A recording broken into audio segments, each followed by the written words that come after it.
Let's go.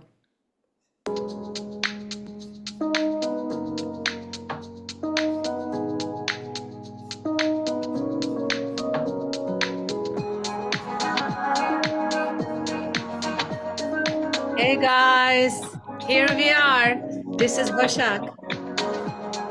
Hey guys, here we are. This is Kate. We can never get this together, Kate. I know. Hi, Hi, how are you? I'm great. I'm back from Turkey. I'm in New York and I'm back home. Welcome So home. thank you so much. I'm dealing with jet lag a little bit confusion of space and time. But other than that, I'm doing wonderful. How about you? I'm doing great. I'm doing great. It was a good night last night. The Yankees won. I'm sorry, Red Sox. But my mother, I'm at my mom's and she's a huge Yankees fan. So it was very exciting. But it was incredible just to watch them play. You know, you can learn so much from people playing sports about how to deal with life, you know, Yes. in terms of teamwork, in terms of steely resolve and trying to get something done. It's always a life lesson watching a sports game. So, because what are we, Yeah. life is one big game. Game. Game, and it's better when it's played with friends, right? It So is. we have a Speaking of really which, great friend, a very close friend of ours, coming on from our. We met Julia Abramova during our yoga therapy trainings, and without further ado, let's just bring her on. Julia, yes, would you join us? yay. Good Yay. morning, friends. So good to see you all. Good Good morning. morning. So let me read a short bio about Julia, so all our listeners can know a little bit more about her before we get into our conversation. So Julia Abramova, an integrative somatic practitioner, is the owner and program director of the Jyoti Institute for Integrative Therapies. The Institute offers a deeply personalized and embodied approach to healing that includes somatic experiencing, somatic touch, yoga therapy, Ayurveda, Reiki, sound healing, and energy work. A lot. Healing is a part of Julia's lineage. Her grandmother and father were both physicians, and growing up in the former Soviet Union, she dreamt of following in their footsteps. After immigrating to the US at age 12, her understanding of healing began to shift, expanding beyond medicine into a more holistic, integrative path. And then, in her mid-20s, a profound personal loss became the catalyst for deep inner work. While balancing life as a corporate IT executive, she turned to yoga to process grief and reconnect with herself. Since 2007, she's immersed herself in Eastern healing modalities, recognizing the growing need for a multi-dimensional approach to healing. Welcome, Julia. Welcome. Good to be here with you guys. Same. And, as Kate, you are reading her bio, I realize, we know Julia as somebody extremely funny, extremely intelligent, and also very powerful, right? Very strong. And I can see how that strength is coming from this incredible history, incredible story of your life. Julia, could you little bit touch base on that? How did this background shaped your career path? Sure. I think, growing up in the generational anything, right? You're almost expected to follow the footsteps of your parents, grandparents, and such. And, immigrating to this country at what I call a tender age of 11 and 12 years old, you're kind of still a child, but no longer a child once you land because the country is new, the language is new, your parents are struggling to leave their identities behind. My mother was an engineer, my father was a doctor, and here you come and you start from fresh, right? You start from volunteering, washing dishes, washing floors, and all the things that every immigrant, experiences when they come here. And I think that in a child, I think that also represents an ending to a certain aspect of our childhood, and we, tend to grow up much quicker. And I think in me that was a catalyst to a lot of my success because I didn't see myself at a certain age, being limited by that age. Like when I started in my 20s, in my career, I progressed very quickly to become a manager of a big department for a large company in Colorado. I was only 27, only 4 or 5 years into it, I was a director. So to me, I think that struggle or maybe that shortened experience of a childhood and immersing myself more into the adulthood early on gives me that drive. I know there's a lot to unpack about a parentified child. I know all that. But I think, if we draw from anything from the strength of our experiences, right, we can always find how our experiences were able to propel us forward or protect us in certain ways. And then we have a whole lifetime to deal with the other aspects of our experiences. But did Yeah, you and realize any of that in your 20s, or were you just powering through? How's the realization unfolded Yeah, for you? I think I knew I was always ahead. Something in me always had that urgency in some ways, right? And I think in my 20s, I considered that my superpower, right? In my 20s, my brother also passed away. I went through a divorce, so there was a lot of traumatic events that happened in my life. And so I think that sense of urgency and sense of moving forward in a way was my savior, right? I didn't have a lot of time. I mean, there was a lot of grief, of course, in my heart, but that tendency to continue to move forward saved me, right? It helped me to keep going. Yeah, mm. yeah. And then I'd love to touch base on your achievements actually, like you were mentioning at a very young age, but then even afterwards. Can you tell us a little bit about your corporate, um, where you were when you made the transition from corporate to yoga? Yeah, so I actually found yoga back in my, late 20s, still in Colorado. And then when I moved back to the East Coast, I started working for several amazing companies on the East Coast, in heavy civil and construction industry, which in the way I thought I was honoring my mother's lineage. She was a civil engineer. My grandfather was a civil engineer on that side. So I kind of, bridged the gap on that end. I progressed again very quickly. My final position was a vice president of technology for a railroad construction company, and I spent over 13 years with them and 22 years in the field of technology in the heavy civil construction company. And through the 22 years, I've implemented tremendous amounts of new systems, of new processes, new procedures, trained teams, trained people on new software and change. And so it was a very exciting, very fast-paced, very fun and really fulfilling career that Well, I'm you were proud in a man's world little bit, right? of. We're Yeah. talking about this construction, railroad companies, being a woman director, Yeah. So how was that for you? Like, did you feel that you needed to somewhat conform to that masculine environment, or were you always very true to yourself? How did that come about? I think I felt comfortable, to be honest with you, because growing up with an older brother, and having a lot of, his guy friends around me all the time, is kind of used to a very masculine environment. And yeah, it was very intimidating. When I first started, I was 22 years old. I moved to Colorado, and I was the only woman allowed on the other side of the guy's, kind of office because I was in IT. I wasn't in accounting, where it was mostly women. I was in IT, where it was, again, I had my coworkers were guys, and I was the only woman at the time. So I had to cross over.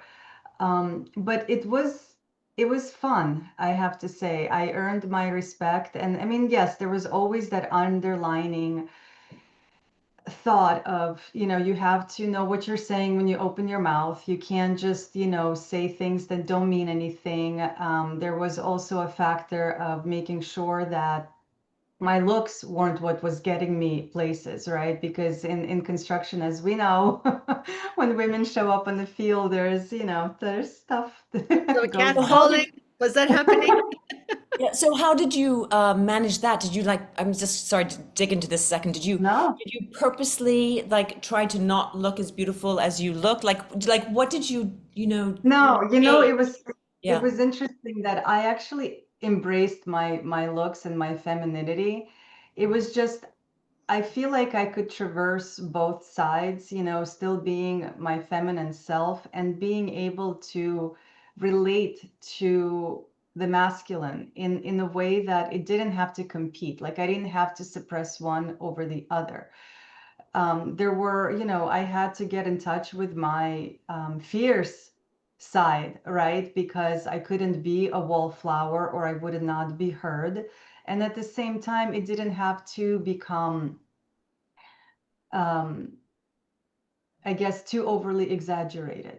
Yeah. I think at some point in time, once I started immersing myself in yoga and other healing modalities, which I think I was lucky enough to do that in the very early onset of my career, instead of coming to it later, at a burnout point. It was always like this continuum where I can constantly drop into, even overworked, overstressed, I could still drop into my practice or go to class or sit in meditation or receive a hands-on, healing work that would help me rebalance and come back to, so to speak, a battlefield because, we know, right? Yes, yes. Well, it could be a war zone, and that's why we call sometimes Yeah, yeah, corporate warrior, it could right? be, and it has been at certain times, right? Because my job was always to facilitate change, right?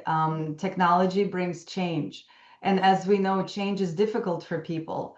And, on many different levels, like it could be in your personality, it could be in your upbringing. And so all of that shows up at work, right? Resistance to change, resistance to be doing something, resistance to move ahead because there's always fear around change. What happens to my job? What happens to the processes? Oh, I have to learn something new now. Mhm. And so, in that way, you, as a person who is in charge of change, so to speak, needs to have a lot of resiliency in order to continue that good fight, as we say, in order to bring people along, right? And in some ways, I had to learn to become compassionate to people's aversion to technology or aversion to change and find ways to break it down that it was palatable, that they were able to embrace, or most people were able to embrace, and the others eventually either self-selected out or came along. Yeah. Yeah. Yeah, so you were the we have a Officer of common change. friend. I like that. Yeah, Officer of officer. change. I was going to say vice president of change, right? Change, yeah. So in that sense, then, since you already had a pretty solid practice, the transition from the corporate world to yoga full time, to what you do in your career full time, was just another change, or was it, or was there something more to that for you? I think there was a lot more to that. I've thought about this transition for a very long time. And for a long time, there was an inner argument too, because I loved my first career. I truly did. I saw so much growth in myself, in people around me, and in all the things. But I always knew that there was something else in my life that I'm supposed to be doing, and that's why I started my, Jyoti Institute a long time ago, right? But it was just on the just quote unquote on the part-time basis, which, as we know, part-time work is more than full-time work. And so for years, I think Bashak, you and I even had these conversations for years, like how do you know when to switch, right? Like how do you know when to leave? And I remember you said like, you'll know. And I'm like, great, this is like a proverbial answer. The answers will come. And I have to say, 2 years ago, yeah, 2 years ago now, the answer really did come. It was the summer before I turned 44. And I just got up one morning and I said, you know what? I think this is time. Everything is aligned right in my daytime career. There's someone who can take my spot. He's going to be great at it. I have created a plan for myself to transition. And I thought, yes, can I stay in my corporate world for another 5 years? Sure. Yes. Can I bring a lot of good still to the community? Sure. And when am I going to have the time then to build this other imprint that I want to leave on the world, right? When do I follow my passion and my purpose? But it was not a difficult but a prolonged process to arrive to this space. I was never a person that was going to go, oh yeah, I'm just going to quit my job and do what I want to do in life, right? That wasn't my story. Was there fear around the transition for you?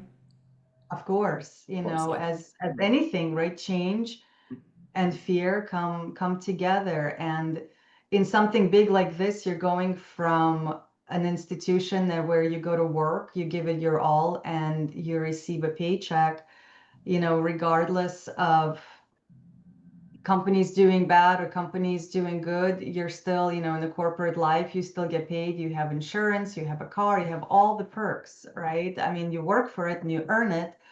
But as a entrepreneur, solo entrepreneur, you are the chief bottle washer and the CEO and the doer and the marketer and all the things that come with it. And so yes, of course there's fear around it, like how is it all going to get done? How am I going to support myself and how things are going to happen? So of course, yeah. And I think for that reason, for at least my brain or for me to feel comfortable with it, I had to have a plan. That's why it couldn't Right. be an overnight switch. I needed to have a plan. I needed to have savings. I needed to figure out how do you get medical insurance? How do you, all the logistical things around it, because those things do scare people Yeah. and, prevent them from making those shifts in life, but they're all doable. You just need to take time and find the right people to help you understand the systems so that you can, make those choices in life. I love that, Julia. I mean, this will help so many people that Yeah. we know in our lives because there are a lot of people that are in this search, right? What is next in my life, or what is the main thing in my life that I should be pursuing? And a lot of people are stopped because of this fear. And you just gave this two really, to me, beautiful advices. One is take your time, right? And then the other one is just make a plan. Just Mhm. start now, like Yeah. start planning the whole roadmap. Yeah. And that way that, the analytical mind will be comfortable and then the feeling heart will be comfortable with the time it takes. So lovely. Thank you for that. Yeah. Um, that makes me, so then we're talking about the two minds. So, right, your two brains that you're dealing with.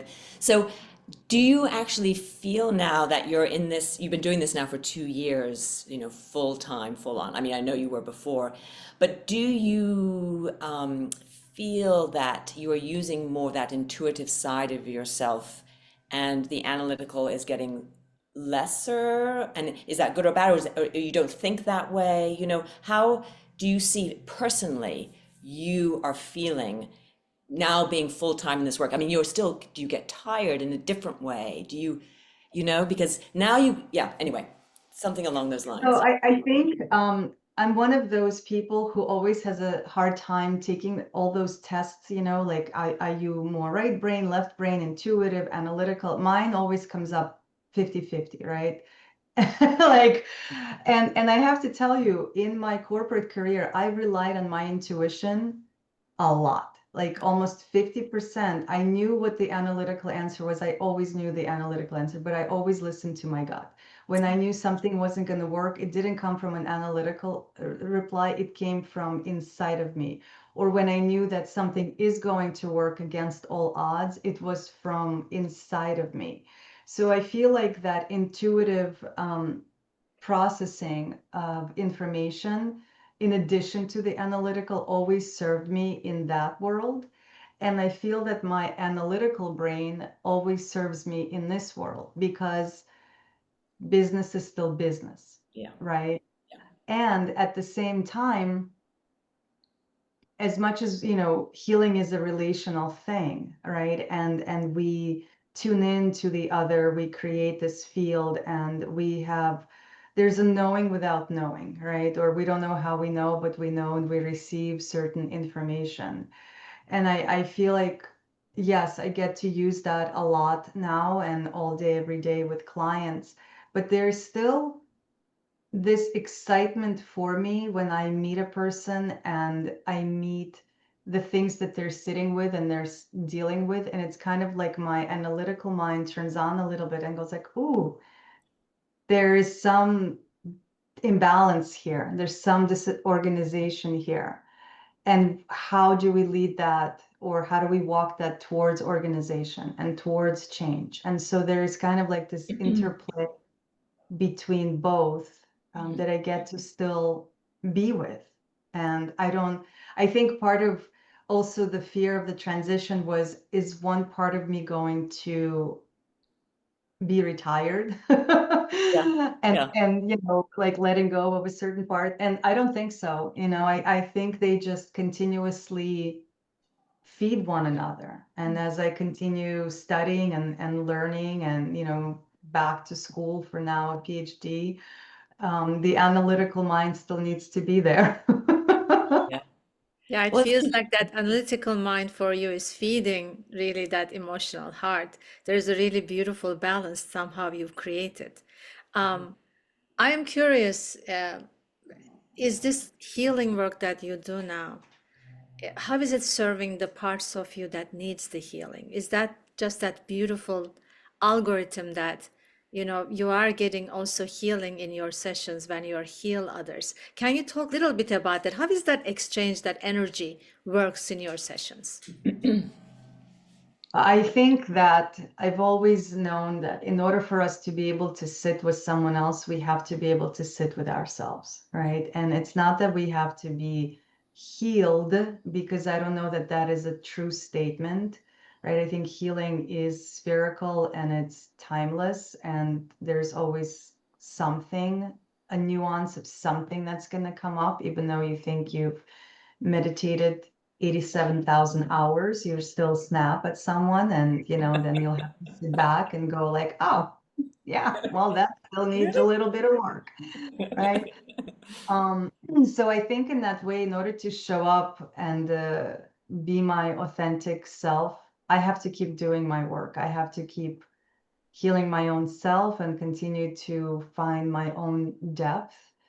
And then I think that also removes fear from being with someone who may have a complicated system or may have a complex case happening. You're not afraid because you know how to sit with your own darkness, so you can help someone sit with theirs. And then, yes, of course, that sensation that you get when you are with someone, we're also receiving, right, in those sessions, because like I think I mentioned that already, healing is relational, trauma is relational, and healing is relational. So sitting with someone and guiding them and holding space for them, in essence, is holding space for ourselves too. And through the ripple effect, it's holding space for whole humanity, right? In one person we see a whole humanity. And in some ways, I see myself in a lot of my clients, right? Because I think we attract the things that we've either been through or know in some intangible kind of way. And in that way, it's kind of like a mirror to us too, in many ways.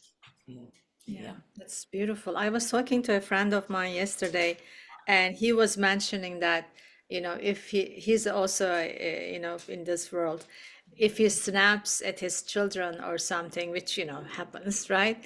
And he'll immediately get a response that, what kind of a yogi are you? What kind of a yoga person are you, right? So that's that, dilemma that I think almost we all live through. Like, if you are on this path, you already should be there, right? Mm. Because as you are saying, it's an ongoing process for all of us, isn't it? Yeah. Yeah.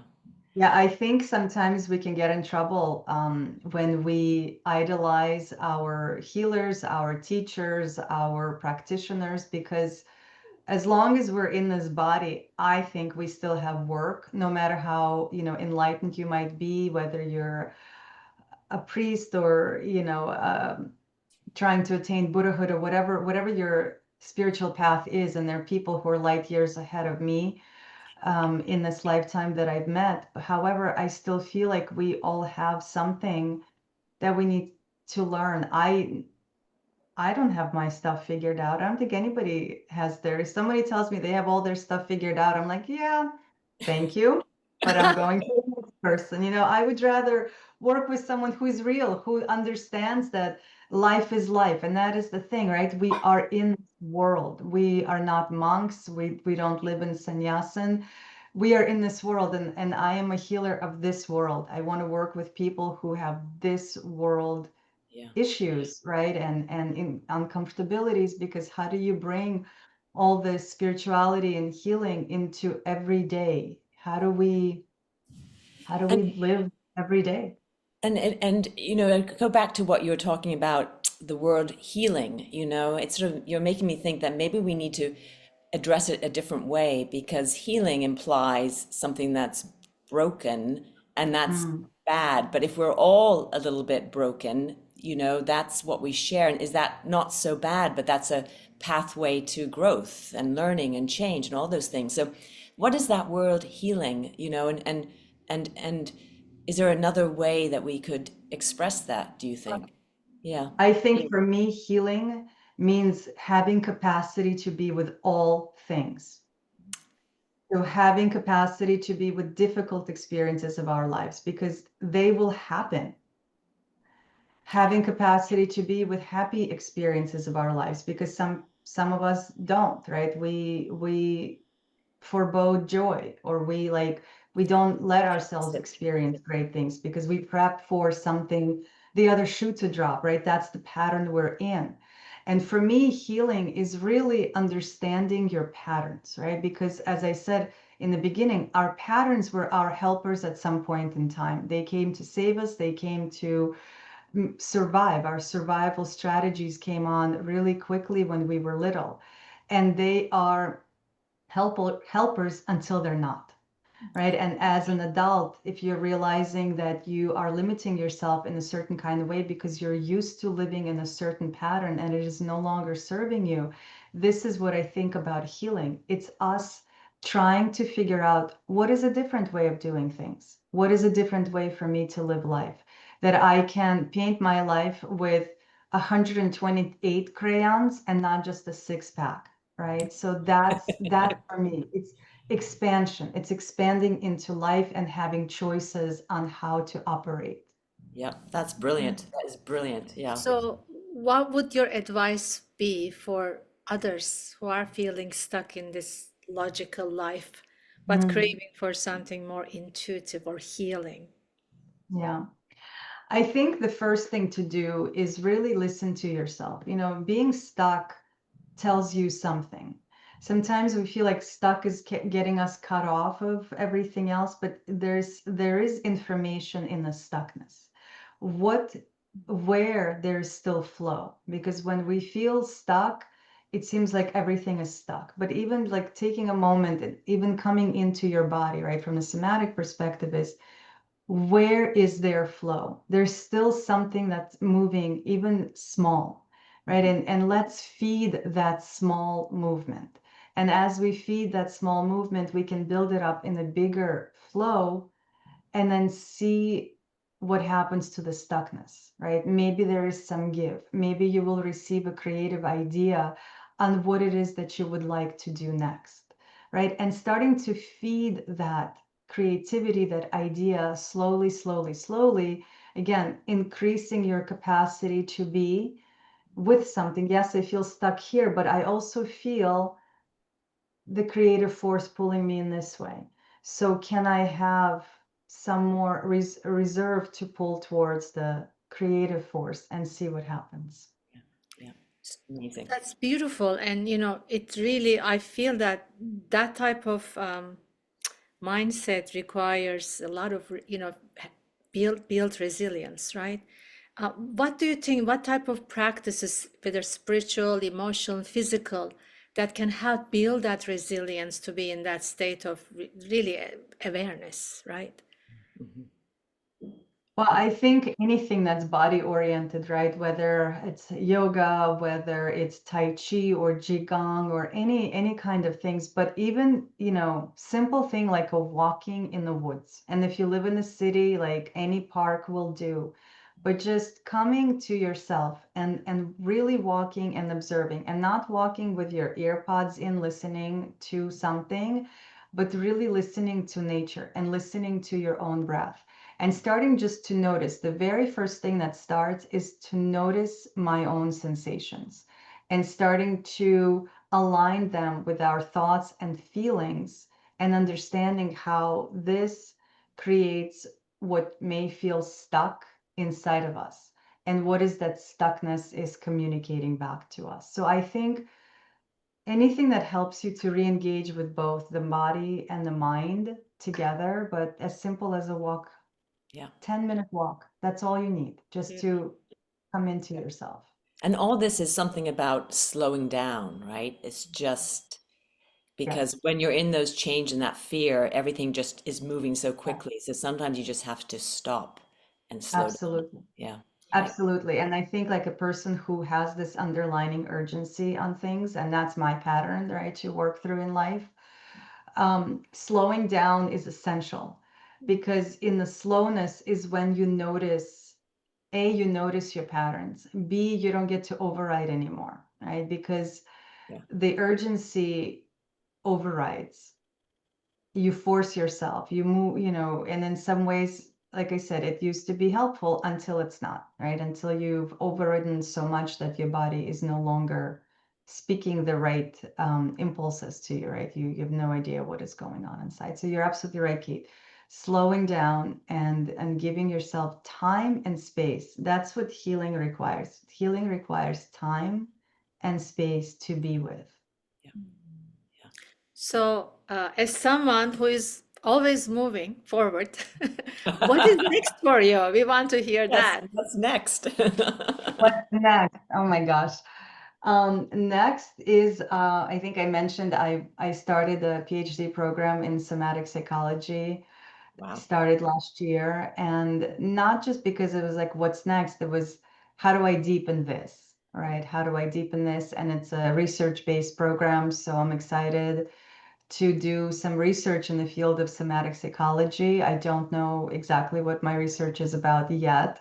I'm still oscillating between a few topics, but I'm giving it time and space, right? I don't want to come in with a certain belief system that I want to research. I want it to evolve as I continue to evolve and deepen. I want that also to evolve and deepen. And then we'll see, the universe will bring, the divine will bring what's next as well. That's so beautiful. Again, you just put the effort forward, but then you just take a step back and receive, right? That then giving and receiving, balancing that act is, Yeah. yeah, just again, so beautiful. It's the dance. Wow. This was so informative. And I feel that our listeners are taking so much out of your sharing. Yeah. Julia, we are very grateful that you came onto the podcast, and I'm sure that we'll call you back. Yes. Oh, I would love to And do could we that. put in your website if people want to get in Yes, touch with you? absolutely. Yes. Yeah, Okay. we'll Okay. put on Yes. all the mediums so that they know how to reach you, they know Yeah. how to follow you. Yes. And yeah, we are looking forward to seeing you in real life and on camera Yeah, again soon. yeah. Thank Thank you you, so Julia. much, friends. Thank you. Thank you so much. Thank you. Shall I put on some music? Hopefully I can do this Yes, let's properly. do it. Let's see if I can do this. It's We have always a to question. dance out. Yes, we always dance out because why not? This is a mellow dance. Thank you everyone for listening. Thank you, everyone. Until next time.